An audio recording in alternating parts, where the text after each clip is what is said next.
మీరు కొత్తగా business start చేయాలనుకుంటున్నారా? మార్చ్ 16-17 హైటెక్స్ లో franchise India biggest ఫ్రో expo. Khammam జిల్లాలో బీజేపీ ఎంపీ సీటు ఎవరికి దక్కుతుందో అనే అంశం తీవ్ర ఉత్కంఠను కలిగిస్తోంది.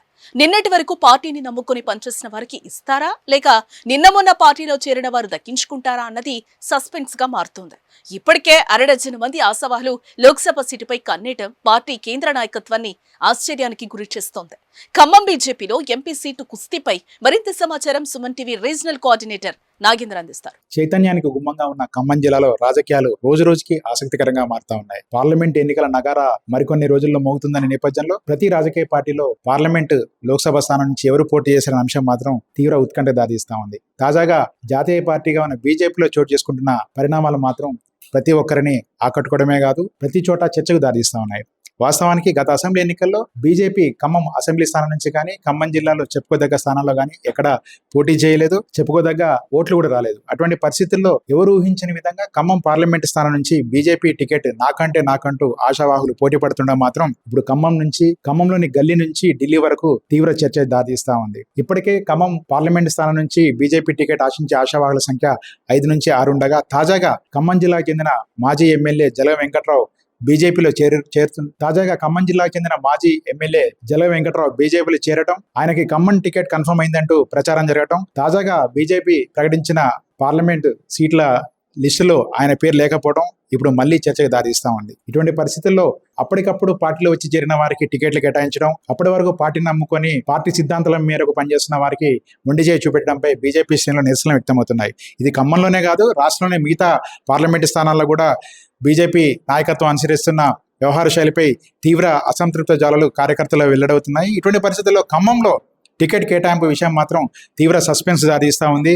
మరికొన్ని గంటల్లో ఖమ్మం పార్లమెంట్ నుంచి బీజేపీకి ఎవరు పోటీ చేస్తారనే అంశంపై ఒక స్పష్టత అవకాశం కనిపిస్తూ ఉంది. ఇప్పటికే ఢిల్లీలో బీజేపీ ఎన్నికల కమిటీ ఖమ్మం పార్లమెంట్ స్థానం నుంచి పోటీ చేస్తున్న ఆశావాహుల జాబితాపై కసరత్తు చేస్తున్నట్టుగా చెప్తున్నారు. ఇటువంటి పరిస్థితుల్లో ఖమ్మం పార్లమెంట్ స్థానంలో బీజేపీ టికెట్పై నెలకొన్న ట్విస్ట్పై మనతో మాడేందుకు బీజేపీ నేత ఖమ్మం పార్లమెంటు స్థానంలో బీజేపీ టికెట్ ఆశిస్తూ గత 3 నెలలుగా విస్తృతంగా కార్యక్రమాలు చేపడుతున్న వినోద్రావు ఉన్నారు. ఆయనతో మాట్లాడే ప్రయత్నం చేద్దాం. సార్ నమస్తే అండి. వినోద్రావు గారు, చెప్పండి, మిగతా రాజకీయ పార్టీలకి బీజేపీకి సిద్ధాంత పరంగా కానీ వ్యవహార పరంగా కానీ చాలా తేడా ఉంది అంటూ ఉంటారు. కానీ ప్రస్తుతం పార్లమెంట్ ఎన్నికల్లో లోక్సభ అభ్యర్థుల టికెట్ల కేటాయింపు విషయంలో మాత్రం 2-3 రోజుల క్రితం పార్టీలో చేరిన వారికి కూడా టికెట్ కేటాయింపు అనేది పార్టీ శ్రేణిలో తీవ్ర చర్చ దారిస్తుంది. ఒక సిద్ధాంతాన్ని బేస్ చేసుకొని బీజేపీ నడుస్తూ ఉంటుంది.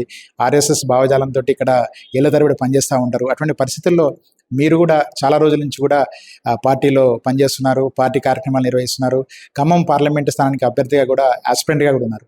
ఈ పరిణామాలను చూస్తే ఏమనుకోవచ్చు మనం? అసలు ఇప్పుడు గత 10 సంవత్సరాలకి వివిధ ఎన్జిఓలతోటి పనిచేసి డైరెక్ట్గా పబ్లిక్ లైఫ్ కి ప్రజలతోటి మమేకంగా ఉండి మోడీ గారి నాయకత్వంలో అనేక అభివృద్ధి పనులు అవుతున్నప్పుడు నా వంతు సహాయం చేయడానికి నేను కూడా వచ్చిన. అలాగే నాలాగా వందల మంది, వేల మంది మోడీ గారి నాయకత్వం చూసి ఇన్స్పైర్ అయ్యి జాయిన్ అయ్యారు.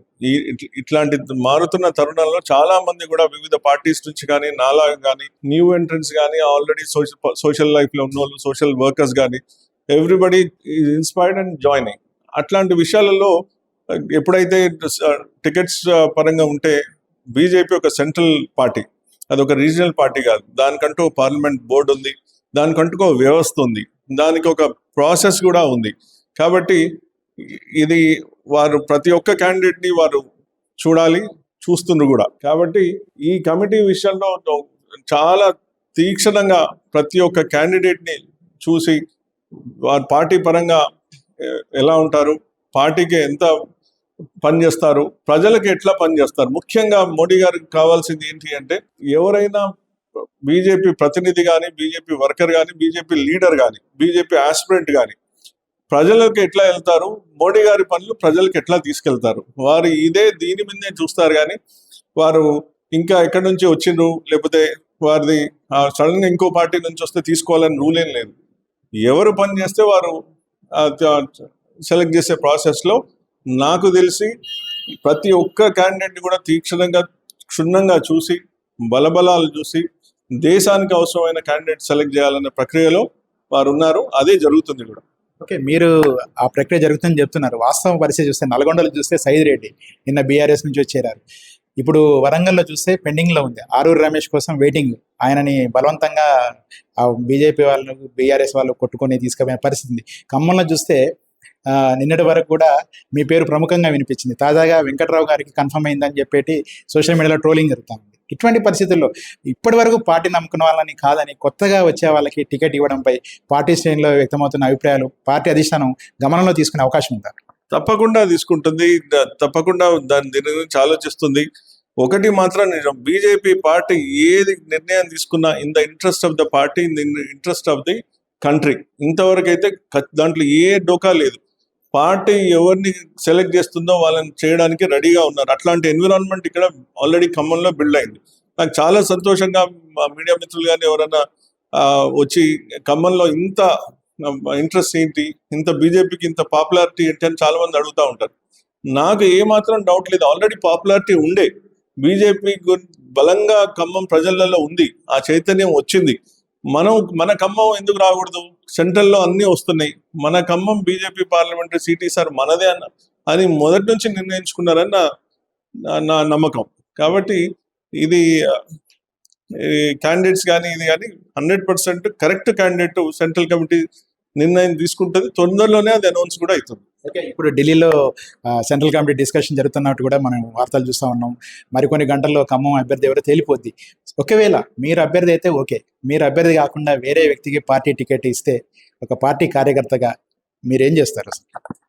ఒక్క మైక్రో సెకండ్ కూడా నేను ఆలోచించను. పార్టీ ఏది నిర్ణయిస్తే దానికి నేను దాని అనుగుణంగానే నేను పనిచేస్తా. ఎందుకు అంటే ఎప్పుడైతే పార్టీ జాయిన్ అయిందో కిషన్ రెడ్డి గారి సమీక్షలో ఢిల్లీలో, నేను మొట్టమొదటి మీ మీడియా మిత్రుల సమక్షంగా చెప్పింది ఏంటి అంటే మోడీ గారి సోల్జర్ కింద నేను చేస్తా. ఒక సైనికుడు ఏంటి, మీరు ఇట్లా చేయాలి అంటే చేస్తారు. నేను లీడర్ లేకపోతే నాకు టికెట్ రావాలి అనే లేదు. ఈడ చాలా పెద్ద మనకు ముందుంది, 400 సీట్లు రావాలని ఉన్నప్పుడు నాకు కావాలి కాదు, ఎవరు పని చేస్తే వాళ్ళు గుర్తిస్తారు.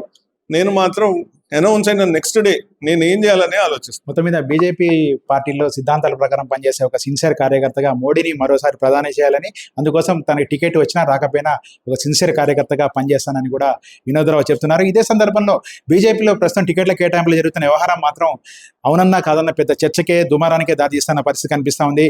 ఇప్పటి వరకు 17 సీట్లు ప్రకటించారు. 17 సీట్లలో కూడా కొత్తగా వచ్చిన వారికే పెద్దపీట వేశారు. ఇప్పటివరకు పార్టీ నమ్ముకొని పనిచేసిన వారికి మొండి చేయి చూపెట్టారనే భావన కార్యకర్తలు వ్యక్తమవుతా ఉంది. ఇతర బూర్జవ పార్టీల మాదిరిగానే బీజేపీలో కూడా ఈ పొల్యూషన్ పెరిగిపోవడంపై మాత్రం పార్టీ శ్రేణులు అసహనం వ్యక్తమవుతా ఉంది. మరి మోడీ కానీ, అమిత్ షా కానీ, రాష్ట్రంలో పార్టీకి అధ్యక్షుడైన కిషన్ రెడ్డి కానీ కార్యకర్తల మనోభావాల మేర, వారి అంచనాలకు, ఆలోచనల మేర రాను రోజుల్లో నిర్ణయాలు తీసుకుంటారని కూడా బీజేపీ కార్యకర్తలు భావిస్తున్నారు. ఏదేమైనా కానీ ఈ బీజేపీలో నెలకొన్న టికెట్ల గందరగోళానికి మరికొన్ని గంటల్లో తెరపడే అవకాశం మాత్రం కనిపిస్తా ఉంది. మీ బిజినెస్ ఏదైనా మీ ఊర్లో ప్రమోషన్ చేయాలంటే అది సుమన్ టీవీతోనే సాధ్యం. ఇప్పుడే సంప్రదించండి.